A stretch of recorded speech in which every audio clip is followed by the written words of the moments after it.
Very warm good morning to all of you. This channel is for your CBSE, ICSE board, JAC board and other remaining board.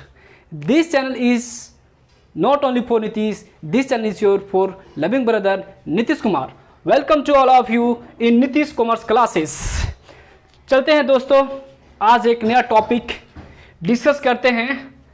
Topic बहुत ही आसान है। आज इस topic के बारे में हम लोग डिस्कस करते हैं। टॉपिक का नाम है आपका current assets and current liabilities, जिसको हिंदी में बोलते हैं चालू संपत्ति और इसे बोला जाता है चालू दायित्व। क्या अंतर है दोनों में, इसके बारे में आज डिस्कस करेंगे। दोस्तों, चालू संपत्ति यहाँ पे जो दिया हुआ एसेट्स, संपत्ति एसेट्स का जो डिफिनेशन है मैं पीछे वाले वीडियो में आप लोग को बता चुका हूँ, फिर भी थोड़ा सा यहाँ पे मैं बता देता हूँ कि एसेट्स क्या होता है। एसेट्स का मतलब हुआ जिसको हिंदी में बोलते हैं संपत्ति। संपत्ति क्या होता है कि किसी भी बिजनेस को जो चलाने में हेल्प करता है तथा आवश्यकता अनुसार उसे भविष्य में नगद में चेंज किया जा सकता है, उसे संपत्ति कहते हैं। क्या बोले कि किसी भी बिजनेस को चलाने में जो वस्तुएं मदद करती है अर्थात उसे भविष्य में आवश्यकता पड़ने पे नगद में चेंज किया जा सकता है, उसे हम लोग संपत्ति कहते हैं। तो अब हम लोग डिस्कस करते हैं कि चालू संपत्ति क्या होता है। चालू संपत्ति क्या होता है? तो वैसा संपत्ति जिसे एक साल के अंदर, विद इन 1 ईयर के अंदर उसे नगद में चेंज किया जा सकता है, वैसे संपत्ति को करंट एसेट्स कहते हैं, उस जिसे हिंदी में बोलते हैं चालू संपत्ति। क्या होता है? वैसा एसेट्स, वैसे संपत्तियां जिसे एक साल के अंदर, विद इन 1 ईयर के अंदर नगद में चेंज किया जा सकता है, उसे हम लोग बोलते हैं चालू संपत्ति, करंट एसेट्स। देखिए कुछ एग्जांपल यहाँ पे दिया हुआ है। ये एग्जाम्पल जो है आप लोग को कीप इन माइंड, आपको दिमाग में रखना है कि क्या क्या एग्जाम्पल है। ये चीज़ आगे भी हम लोग पढ़ेंगे, जिसमें से पहला एग्जाम्पल है कैश इन हैंड। जो नगद रहता है खुद करंट एसेट्स है, चालू संपत्ति है। इसी तरह आप कैश एट बैंक, जो पैसा आप बैंक में रखते हैं वो भी आपके लिए करंट एसेट्स का काम करता है। ये गारंटी कि 1 साल के अंदर उसको आप नगद में आप कैश निकाल लीजिएगा, ठीक है। तो कैश एट बैंक भी आपका करंट एसेट्स है। उसी तरह है बिल्स रिसीवेबल्स, BR इसको शॉर्टकट में बोला जाता है। ये चीज़ आपको एक टॉपिक, एक चैप्टर है, आगे जाकर में आप लोग को पढ़ना पड़ेगा, लेकिन यहाँ पे बिल्स रिसीवेबल्स जो है करंट एसेट्स है। इसका डिफिनेशन मैं आगे जब चैप्टर में स्टार्ट करूँगा बिल्स ऑफ एक्सचेंज, तो उसमें आप लोग को बताऊँगा, ठीक है। तो यहाँ पे आपको दिमाग में रखना है कि बिल्स रिसीवेबल क्या होता है। ये चीज़ आपका करंट एसेट्स का एग्जाम्पल है। इसी तरह क्लोजिंग स्टॉक, क्लोजिंग स्टॉक भी जो है ये क्या है, करंट एसेट्स है। इसके बारे में मैं अगला वीडियो में बताऊंगा कि क्लोजिंग स्टॉक कहते हैं किसको है, ठीक है। इसी तरह एक होता है सन्ड्री डेटर्स। ऑलरेडी मैं डेटर्स के बारे में, देनदार के बारे में पीछे वीडियो में बता चुका हूं। तो these are the example of current assets, so please you have to remember in your mind. ये एग्जाम्पल आपको जो है आपको दिमाग में रखना है कि करंट एसेट्स जो होता है क्या क्या एग्जाम्पल है। मेरे ख्याल से I think have you understood. Now आप नेक्स्ट देखते हैं करंट लायबिलिटीज, जिसको बोलते हैं हिंदी में चालू दायित्व। क्या होता है करंट लायबिलिटीज, चालू दायित्व क्या होता है?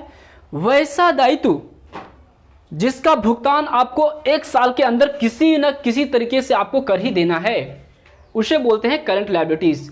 वैसा लायबिलिटीज या वैसा दायित्व जिसे 1 साल के अंदर आपको भुगतान कर देना है, अर्थात बिजनेसमैन को कर देना है, वैसे लायबिलिटीज को करंट लायबिलिटीज कहते हैं, चालू दायित्व कहते हैं। जैसे कुछ एग्जाम्पल आप लोग के सामने दिया हुआ है। जैसे क्या दिया हुआ है, सन्डी क्रेडिटर्स। सन्डी क्रेडिटर्स एक एग्जाम्पल है।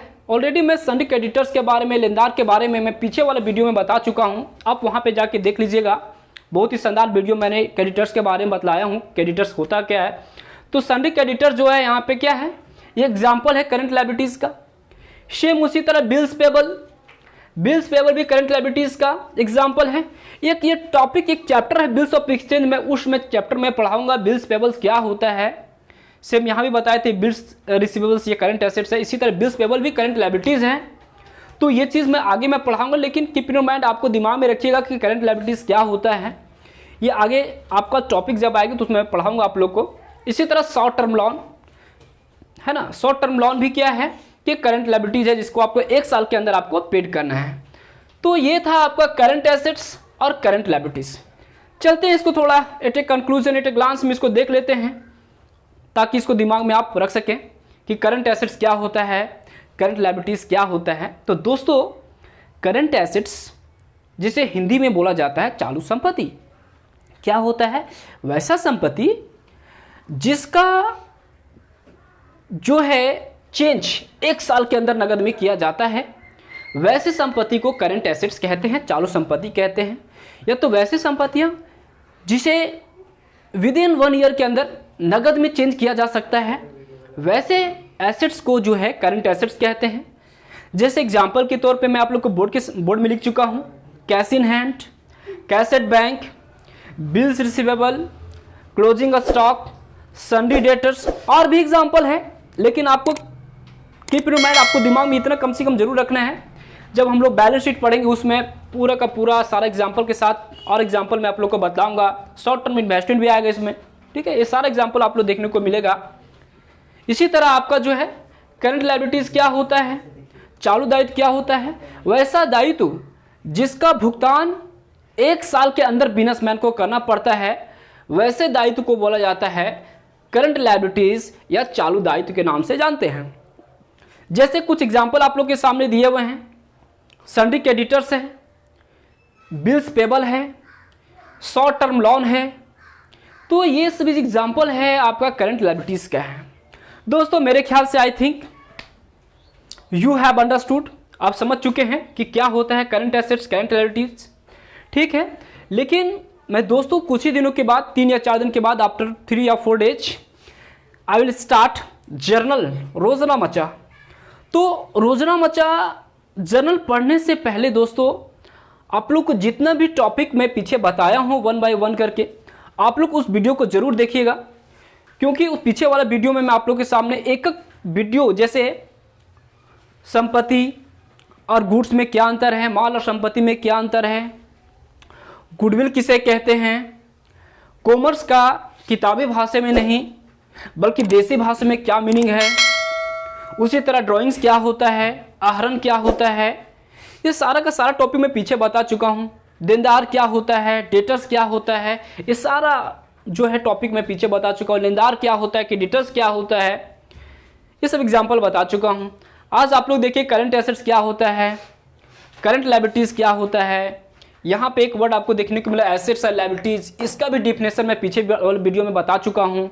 आप लोग जाके पीछे जरूर देखेंगे, क्योंकि जर्नल जब चालू होगा, अगर ये टॉपिक आप लोग नहीं समझिएगा तो आगे आपको वीडियो जो भी आपको मतलब जनरल बताया जाएगा उसमें अच्छा से क्लियर नहीं हो पाएगा। तो आप लोग पीछे वाला वीडियो जरूर देखेंगे और आप लोग दोस्तों के साथ जरूर इसको शेयर कीजिएगा आप लोग, क्योंकि आप लोग को ये पता है ये चैनल जो है आपका प्यारा भाई नीतीश कुमार का चैनल है।